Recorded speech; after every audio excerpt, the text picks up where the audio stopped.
The air in Alex's cramped Ohio apartment smelled of stale coffee and autumn dampness. It was a chilly September evening in 2025, the kind where the wind howled through the cracks in old windows, carrying whispers of something unsettling. Alex sat hunched over his laptop, fingers hovering over the keys, trying to piece together an article on urban legends for the Midwest Chronicle. His phone buzzed, shattering the silence. Excited. "Dude, you have to hear this." Jamie's voice crackled through the speaker, brimming with that reckless enthusiasm Alex had come to both admire and dread. Enthusiastic. "I found it. The ultimate spot. Blackwood Asylum." Energetic. "It's like the haunted place. Murders, creepy experiments, occult stuff. People online are losing their minds over it." Eager. "We gotta go check it out." Alex rolled his eyes, leaning back in his creaky chair. Annoyed. "Jamie, you and your ghost crap." Skeptical. "It's probably just some rundown building with rats and mold." Exasperated. "You watch too many of those YouTube paranormal vids." Insistent. "No man, this is different," Jamie insisted. Serious. "There's legit stories. People say they hear whispers, see shadows." Dramatic. "One guy on Reddit swore he saw a figure in a white coat just standing there, watching him." Persuasive. "We could spend the night, set up cameras and catch something real. Think about your article. This could be huge." Alex rubbed his temples. As a journalist, he chased stories, not ghosts. But Jamie had a point. A first-hand account of Blackwood Asylum could make his piece stand out. Plus, he couldn't deny the itch of curiosity. Resigned. "Fine," he said. Firm. "But we're not going alone." Thoughtful. "Get Taylor and Sam." Chuckles. "Sam's the voice of reason we'll need when you start freaking out." Jamie laughed. A little too loud. Laughing. Teasing. "Sam's gonna hate this, but I'll drag him along." Energetic. "Meet at Joe's Coffee tomorrow, 6 p.m. We'll plan it out." The next evening, the four of them crammed into a corner booth at Joe's coffee shop, a dive in their small town of Millfield, Ohio. The place smelled of burnt espresso and fryer grease, with a jukebox playing some forgotten 80s tune in the background. Taylor, the group's tech nerd, had his laptop open, scrolling through grainy photos of Blackwood Asylum, a sprawling, decrepit building with broken windows and ivy choking its walls. Informative.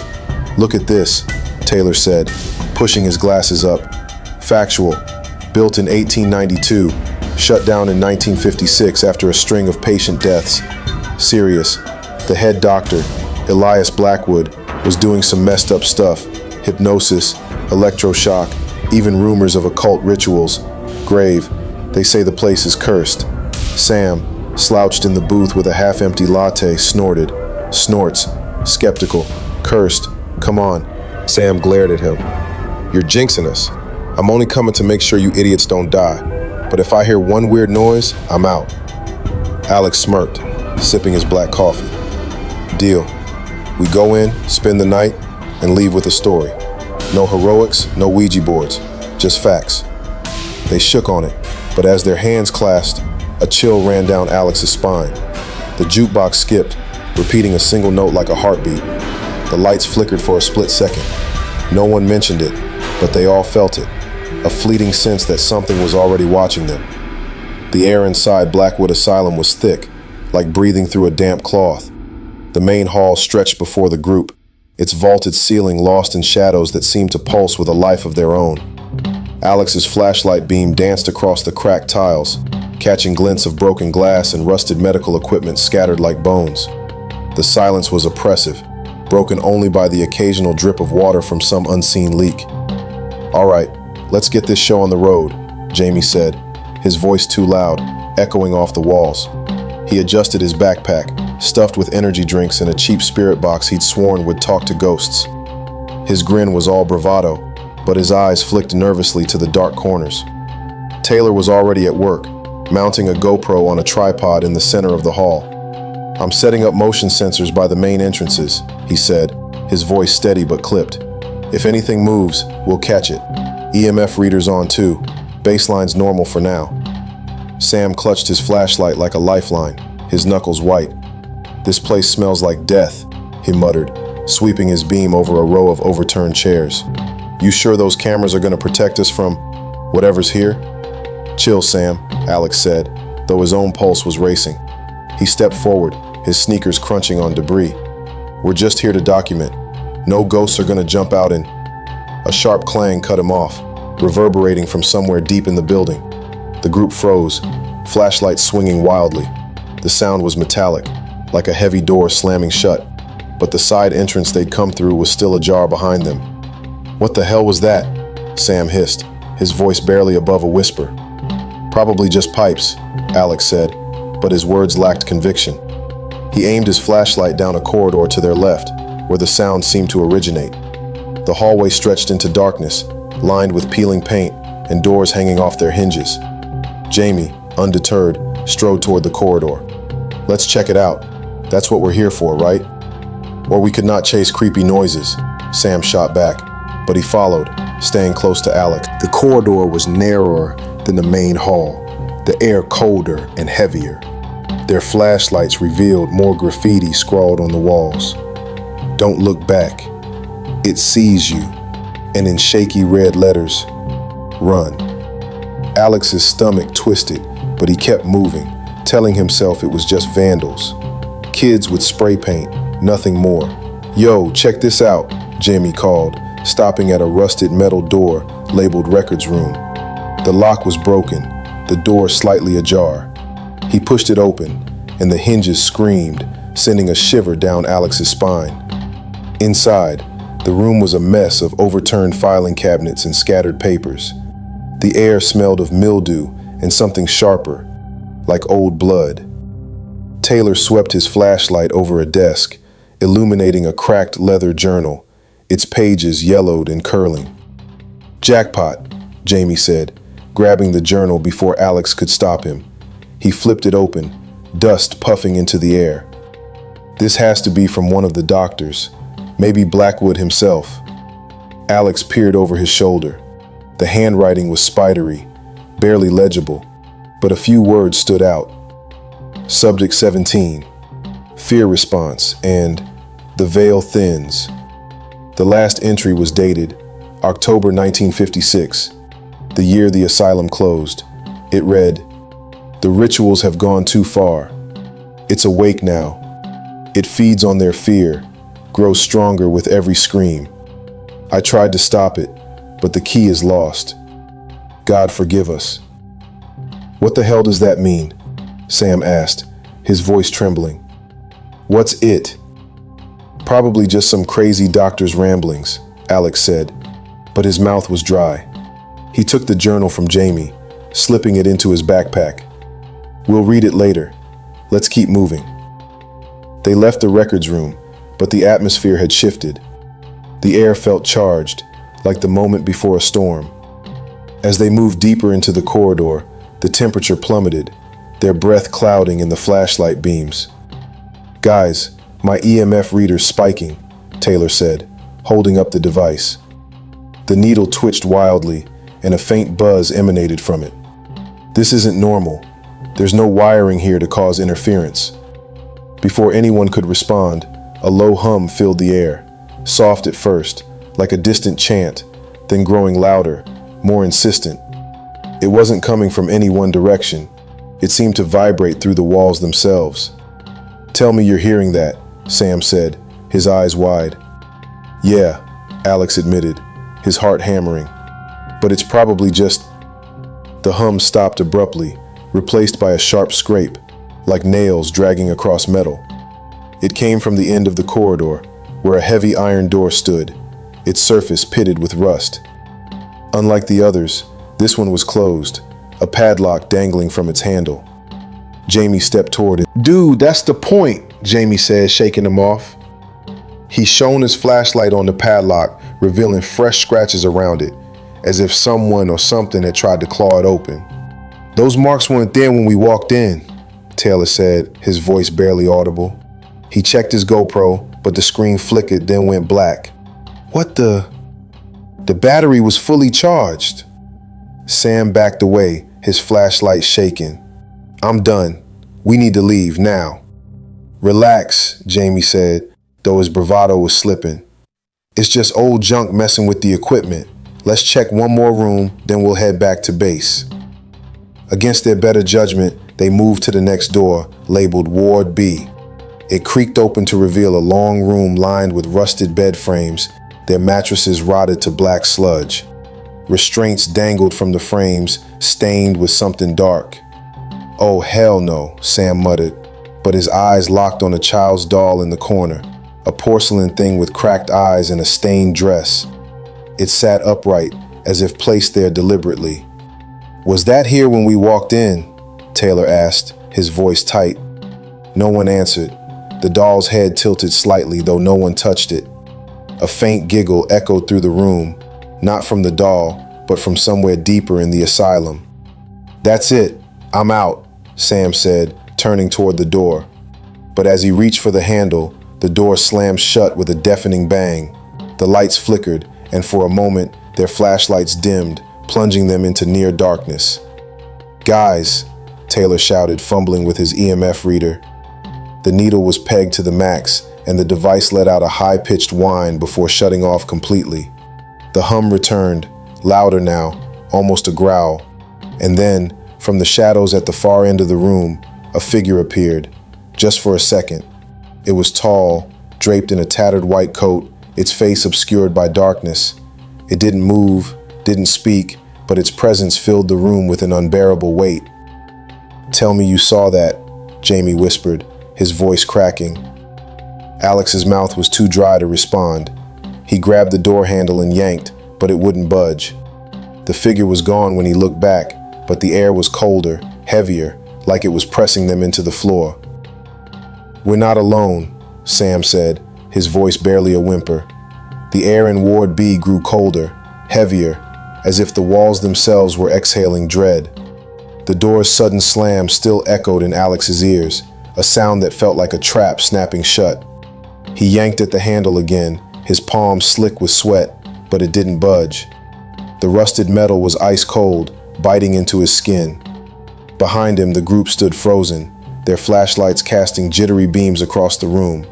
The porcelain doll in the corner seemed to watch them, its cracked eyes glinting in the dim light. "Guys, this isn't funny," Sam said, his voice high and tight. He backed away from the doll, his flashlight trembling. "That door didn't just close on its own. We need to get out, now." "Working on it," Alex muttered, slamming his shoulder against the door. It rattled but held firm. He scanned the frame for a lock or latch, but there was nothing, just smooth, unyielding metal. Taylor knelt by his gear, frantically checking his GoPro. "The camera's still down," he said, his voice edged with panic. "Battery's dead, but I charged it this morning. This doesn't make sense." He shook his EMF reader, which let out a weak chirp before going silent again. Jamie, standing near the bed frames, forced a laugh. "Come on, this is what we signed up for, right? A real haunted house vibe, probably just a draft or something." But his eyes betrayed him, darting to the shadows where the figure in the white coat had appeared moments ago. "Dude, a draft doesn't slam a door like that," Sam snapped. He swung his flashlight around, illuminating the restraints dangling from the bed frames. The dark stains on the leather straps looked wet in the light, as if they'd been used recently. And that doll, it moved. I swear it moved. "Enough, Sam," Alex said, though his own heart was pounding. He turned to Taylor. "Any other exits? Windows, vents, anything?" Taylor shook his head, scanning the room. "No windows. The walls are solid concrete. Maybe there's another door down the hall, but..." He trailed off, his beam catching something on the far wall, a faint outline of a symbol carved into the plaster. It looked like a circle with jagged lines radiating from it, like a sun with broken rays. "What the hell is that?" Jamie asked, stepping closer. He traced the symbol with his finger, then yanked his hand back as if burned. "It's warm. The wall's freaking warm." Alex frowned, touching the symbol himself. It was warm, pulsing faintly under his fingertips, like a heartbeat. "This place is messing with us," he said, trying to sound rational. "Old buildings have weird quirks. We just need to stay calm and find a way out." But calm was slipping away. The hum from earlier returned, low and guttural, vibrating through the floor. It wasn't just sound. It felt like it was crawling inside their skulls, pressing against their thoughts. Sam clutched his head, his flashlight clattering to the ground. "Make it stop," he whispered. "Sam, breathe," Alex said, grabbing his shoulder. But when he looked into Sam's eyes, they were wide, unfocused, like he was seeing something the others couldn't. I saw it again, Sam stammered. The figure, it was right behind you. Alex spun around, his flashlight sweeping the room. Nothing but shadows and the doll still sitting in its corner. There's nothing there, Sam. You're freaking yourself out. Am I? Sam's voice cracked. He pointed at the doll. Then why is it looking at me? The group turned. The doll's head was tilted slightly, its cracked porcelain face now angled directly at Sam. Its eyes seemed to gleam, though no light hit them directly. Okay, that's enough, Alex said, his voice shaking despite himself. We're leaving, now. He turned back to the door, ready to ram it again, but Jamie grabbed his arm. Wait, where's Sam? Alex's stomach dropped. Sam was gone. His flashlight lay on the floor, still on, its beam pointing at the wall with the carved symbol. The room was silent except for the hum, now so low it was more felt than heard. Sam! Taylor shouted, his voice echoing. No response. He was right here, Jamie said, his bravado gone. He couldn't have just vanished. Trying to convince himself, Alex's mind raced. He must have slipped out when we weren't looking. Maybe he's back in the main hall. But even as he said it, he knew it wasn't true. The door was still sealed, and the corridor beyond was silent. Taylor fumbled with his gear, pulling out a thermal camera. Maybe this'll pick something up, he said, his hands shaking as he powered it on. The screen flickered, showing a grainy image of the room in shades of blue and green. But in the corner, where the doll sat, there was a faint red glow, a heat signature that shouldn't have been there. That's not possible, Taylor whispered. It's just a doll. Before anyone could respond, the thermal camera screeched and shut off. The hum surged, louder now, and the lights in their flashlights flickered, casting the room into brief pulses of darkness. In one of those pulses, Alex thought he saw it, a shadow moving along the wall, too tall, too thin, its limbs bending at wrong angles. Did you see that? He asked, his voice barely audible. Jamie nodded, his face pale. Yeah, we need to find Sam and get the hell out. They moved back to the door, banging and shouting, but it held fast. Alex's flashlight caught another carving on the wall, this one fresher, as if etched minutes ago. It knows your name. Guys, Taylor said, his voice trembling. He pointed to a pile of papers in the corner, half buried under debris. There's something under there. Alex knelt, brushing away the dust. Beneath the papers was a small, leather-bound notebook, its cover embossed with the same broken sun symbol. He opened it, his hands shaking. The pages were filled with frantic scrawls, diagrams of rituals, and lists of names, patients maybe, or victims. One page stood out, written in red ink. The key is fear. It opens the door. It binds the soul. Do not let it see you. What does that mean? Jamie asked, leaning over Alex's shoulder. I don't know, Alex said, slamming the notebook shut. They moved to the back of the room, where a narrow hallway branched off. The air grew colder with every step, the hum now a constant pressure in their ears. Their flashlights flickered again, and for a moment, Alex swore he heard a whisper, his own name, spoken in a voice that wasn't human. Way led to another door, this one wooden and splintered, with a faint light seeping from underneath. Jamie reached for the handle, but Alex stopped him. Wait, listen. Beyond the door there was a sound, soft, rhythmic, like footsteps pacing. But they weren't heavy, like a person's. They were light, erratic, like a child's. Sam? Taylor called, his voice barely a whisper. The footsteps stopped. Then, a giggle, high-pitched, chilling, the same one they'd heard in Ward B. The door creaked open an inch, revealing nothing but darkness. We can't just stand here, Jamie said, his voice shaking. Sam's in there. He has to be. Alex nodded, though every instinct screamed at him to run. He pushed the door open, and the group stepped into the unknown, their flashlights barely cutting through the black. The door creaked wider, revealing a pitch-black room beyond. The faint light that had seeped from underneath was gone, swallowed by a darkness so thick it seemed to drink their flashlight beams. Alex's heart pounded as he stepped forward, the air growing colder with every inch. The childlike giggle echoed again, sharper now, cutting through the low hum that pulsed in their ears. Jamie and Taylor followed close behind, their breaths shallow, their flashlights flickering like dying stars. "Sam?" Alex called, his voice swallowed by the room. No answer, just the faint patter of footsteps retreating deeper into the darkness. He gripped the leather-bound notebook from Ward B, its broken sun symbol pressing into his palm like a warning. "This is insane," Taylor whispered, his thermal camera now useless, its screen black. He fumbled with a spare flashlight, but its beam was weak, barely illuminating the rusted gurney in front of them. "We should have left when we had the chance." "Too late for that," Jamie said, his voice strained. He shone his flashlight around, revealing a long, narrow room lined with cracked tiles and metal cabinets. The walls were scarred with more carvings, circles, jagged lines, and words scratched in frantic, uneven strokes. "It sees. No escape. Fear is the key." Alex's stomach churned. "These weren't here before," he said, his beam lingering on a carving that looked fresher, the plaster still crumbling around it. "Someone, or something, is messing with us." "Or it's just vandals," Jamie said, but his tone lacked conviction. He stepped toward a cabinet, its door hanging open, and froze. Inside were toys, old, broken toys. A teddy bear with one eye missing, a wooden train smeared with dark stains, a rag doll with its head twisted back. Jamie approached the slab, his flashlight shaking. "This looks like a ritual table," he said, his voice barely above a whisper. He picked up a page from the pile, its ink faded but legible. It was a diagram, a circle with jagged lines, surrounded by strange symbols and words in Latin.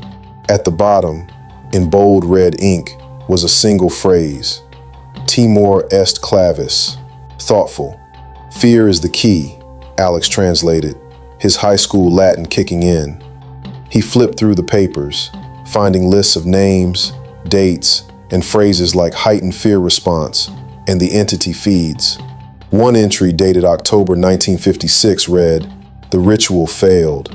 The entity is unbound. It thrives on their terror, grows stronger with every scream. The key is lost, and we are damned." Appalled. "What the hell did they do here?" Jamie asked, his eyes wide. Grimly. "Something they couldn't control," Alex said, his voice grim. He shoved the papers into his backpack with the notebook. "Urgent. We need to find Sam, now." But as they turned to leave, the hum became a roar, shaking the walls. The stone slab glowed faintly, the broken sun symbol pulsing red. Shadows moved in the corners of the room, not one but many. Tall, thin figures in white coats, their faces blurred, their limbs bending unnaturally. They didn't approach, just watched, their presence suffocating. Screaming, "They're everywhere!" Taylor screamed, dropping his backpack. Alex spun, his flashlight catching glimpses of the figures before they melted into the darkness. The whispers grew louder, a chorus of voices now, saying their names over and over. Alex, Jamie, Taylor, voice breaking. "We're not alone," Jamie said, his voice breaking. He grabbed Alex's arm, pulling him toward the staircase. Panicked, "We need to go," thoughtful. But as they reached the stairs, the door at the top slammed shut with a deafening bang. The hum stopped, replaced by a single clear voice, a child's voice, giggling, but twisted, wrong. It came from behind the stone slab, where a small figure stood, holding the porcelain doll from Ward B. Its dress was soaked red, and its cracked eyes gleamed. "Sam?" Alex whispered, though he knew it wasn't Sam. The figure stepped forward, its movements jerky, like a puppet on strings. Guttural, childlike voice. "You can't leave," it said, its voice a mix of a child's and something ancient, guttural, eerie. It wants you to stay. The flashlights flickered out, plunging them into darkness. Darkness clung to the ritual room like a second skin, the air so cold it burned their lungs. The childlike figure with the blood-soaked doll had vanished into the shadows, but its giggle lingered, echoing in the cavernous space. Jamie approached the slab, his flashlight shaking. "This looks like a ritual table," he said, his voice barely above a whisper. He picked up a page from the pile, its ink faded but legible. It was a diagram, a circle with jagged lines, surrounded by strange symbols and words in Latin. At the bottom, in bold red ink, was a single phrase: Timor est clavis, thoughtful. "Fear is the key," Alex translated, his high school Latin kicking in. He flipped through the papers, finding lists of names, dates, and phrases like heightened fear response and the entity feeds. One entry dated October 1956 read, "The ritual failed. The entity is unbound. It thrives on their terror, grows stronger with every scream. The key is lost, and we are damned." Appalled. "What the hell did they do here?" Jamie asked, his eyes wide. Grimly. "Something they couldn't control," Alex said, his voice grim. He shoved the papers into his backpack with the notebook. "Urgent. We need to find Sam, now." But as they turned to leave, the hum became a roar, shaking the walls. The stone slab glowed faintly, the broken sun symbol pulsing red. Shadows moved in the corners of the room, not one but many. Tall, thin figures in white coats, their faces blurred, their limbs bending unnaturally.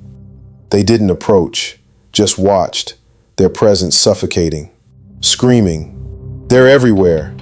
Taylor screamed, dropping his backpack. Alex spun, his flashlight catching glimpses of the figures before they melted into the darkness. The whispers grew louder, a chorus of voices now, saying their names over and over. Alex, Jamie, Taylor, voice breaking. "We're not alone," Jamie said, his voice breaking. He grabbed Alex's arm, pulling him toward the staircase. Panicked, "We need to go," thoughtful. But as they reached the stairs, the door at the top slammed shut with a deafening bang. The hum stopped, replaced by a single clear voice, a child's voice, giggling, but twisted, wrong. It came from behind the stone slab, where a small figure stood, holding the porcelain doll from Ward B. Its dress was soaked red, and its cracked eyes gleamed. "Sam?" Alex whispered, though he knew it wasn't Sam. The figure stepped forward, its movements jerky, like a puppet on strings. Guttural, childlike voice. "You can't leave," it said, its voice a mix of a child's and something ancient. Guttural. Eerie. "It wants you to stay." The flashlights flickered out, plunging them into darkness. Darkness clung to the ritual room like a second skin, the air so cold it burned their lungs. The childlike figure with the blood-soaked doll had vanished into the shadows, but its giggle lingered, echoing in the cavernous space. "We can't stay here," Taylor whispered, his voice raw. He clutched his useless thermal camera, its screen dark and lifeless. "That thing, it's not Sam, it's playing with us." "Playing?" Jamie snapped, his bravado replaced by a tremor. "It said it wants us to stay. We're trapped, man. Sam's gone, and we're next." "Shut up," Alex hissed, his heart hammering.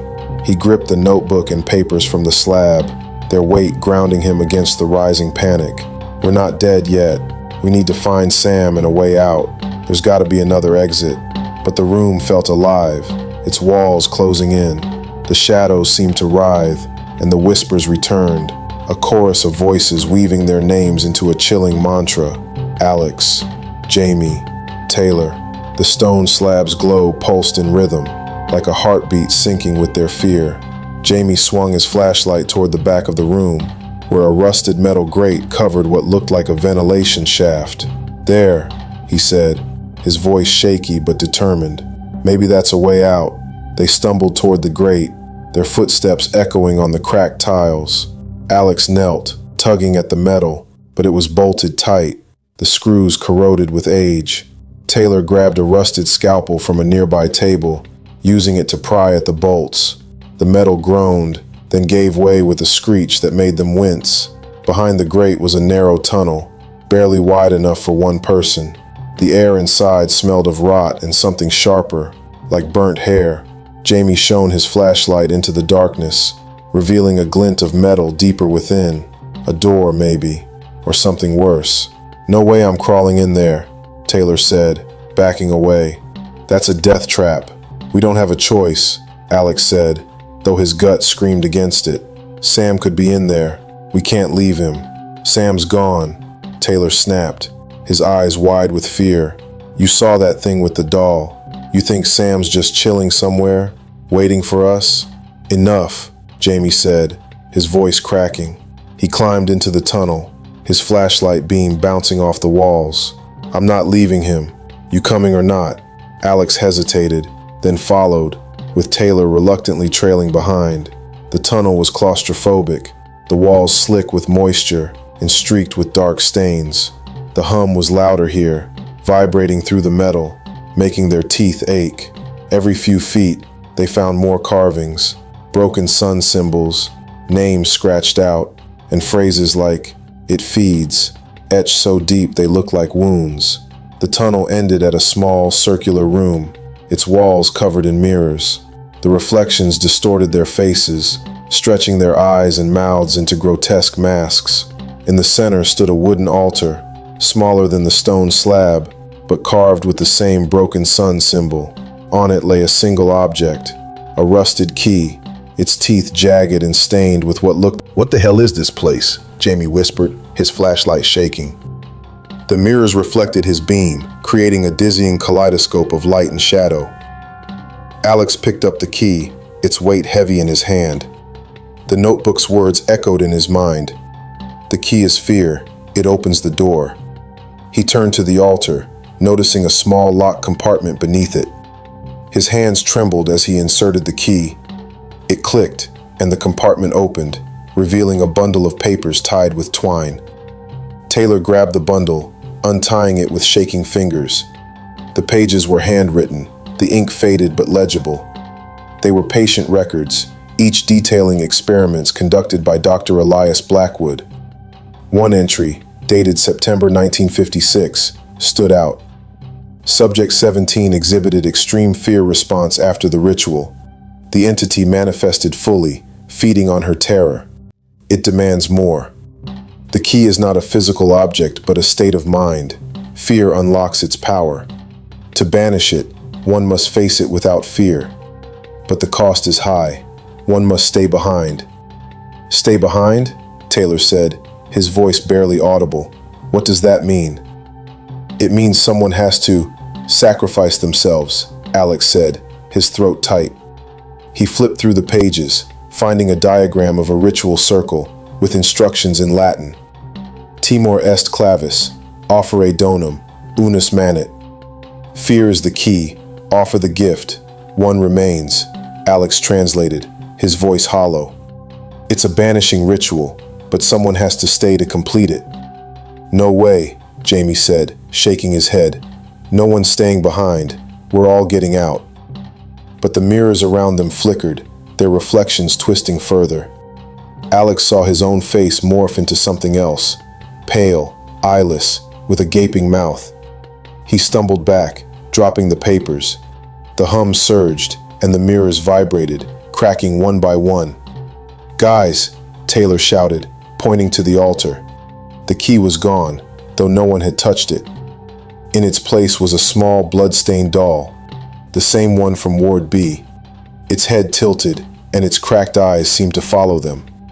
The whispers grew louder, a cacophony of voices now, screaming their names. The shadows in the mirrors moved, forming tall, thin figures in white coats. They pressed against the glass, their fingers clawing at the cracks, as if trying to break through. "We need to do the ritual," Alex said, his voice shaking. "It's our only shot to stop this thing." "Are you insane?" Taylor yelled. "You read the paper. Someone has to die." "We don't know that," Alex said, though doubt gnawed at him. Maybe it just means staying behind to finish it. We can't keep running. Jamie grabbed the papers, scanning the ritual diagram. It says we need a circle, salt, and blood. A drop from each of us. And we have to... The mirrors shattered, glass exploding outward. The group ducked, shards slicing the air. The hum became a scream, and the shadows stepped out of the mirrors, their forms solidifying into tall, skeletal figures with blurred faces. Their white coats were stained with blood, and their eyes, when they flickered into view, were black voids. "Run!" Jamie shouted, but the tunnel entrance was gone, sealed by a smooth wall where the grate had been. The figures advanced, their movements jerky, like broken puppets. The doll on the altar giggled, its voice blending with the whispers. Alex grabbed the papers, his hands slick with sweat. "The ritual. We do it now." They scrambled to form a circle around the altar, using a salt packet from Jamie's backpack. Each of them pricked their finger with the rusted scalpel, wincing as blood dripped onto the altar. The figures stopped, watching, their presence a crushing weight. Alex read the Latin incantation, his voice trembling. "Timor est clavis, offere donum, expelle umbras." Fear is the key, offer the gift, banish the shadows. The air grew heavier, the hum deafening. The doll's head snapped upright, its mouth opening to reveal rows of sharp, needle-like teeth. The figures lunged, but a faint light sparked in the center of the circle, pushing them back. "It's working," Jamie shouted, but his voice was drowned out by a roar from the doll. The light flickered, and one of the figures reached through, its skeletal hand grazing Taylor's arm. He screamed, collapsing, his eyes rolling back. "Taylor!" Alex yelled, but the ritual was faltering. The light dimmed, and the figures closed in, their whispers now a single voice. "One must stay." The air in the mirrored room turned to ice, the faint light from the ritual circle flickering like a dying ember. The shadow figures loomed closer, their skeletal forms in tattered white coats pressing against the invisible barrier created by the salt and blood. The doll on the altar, its needle-like teeth gleaming, let out a guttural laugh that echoed inside their skulls. Taylor lay crumpled on the floor, his breathing shallow, his arm marked with a red welt where the entity's hand had grazed him. Alex and Jamie stood back to back, the papers with the Latin incantation trembling in Alex's hands. "Keep going," Jamie shouted, his voice hoarse. "The ritual's working. It's holding them back." Alex's throat was dry, but he forced the words out, his voice cracking over the Latin. "Timor est clavis, offere donum, expelle umbras." Fear is the key, offer the gift, banish the shadows. The light flared briefly, pushing the figures back, but the doll's laugh grew louder, drowning out his words. Its head twisted 180 degrees, its cracked eyes locking onto Alex. "You can't banish what you feed," it hissed, its voice a sickening blend of a child's and something ancient.